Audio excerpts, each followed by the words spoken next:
Apat na dapat iwasan kapag kumikita ka na ng malaki. Una is iwasang itaas ang lifestyle. Siyempre habang tumataas yung income natin, ang tendency niyan baka tumaas din yung lifestyle natin. Kung dati nagta-travel lang tayo ng once a year, baka naging 3 times a year na. So meron akong mga kakilala na officer pero mas nabaon pa sa utang nung lumaki na yung income nila.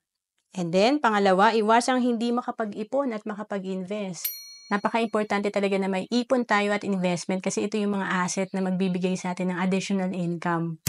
And pangatlo, iwasang sumugal sa malakihang kita. So, importante talaga nag-aaral tayo sa financial para alam natin kung scam ba yung isang bagay. Kasi madalas pag may income ka or malaking kita, may tendency na malaki din yung isusugal mo. And then, pang-apat, iwasang umasa sa single income. So, habang kumikita tayo na maganda, may kontrata tayo, kailangan meron tayong backup career or other source of income.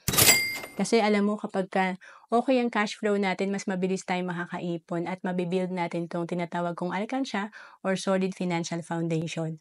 To know more about savings and investment, message mo lang ako sa FB, Roancelis Capistrano.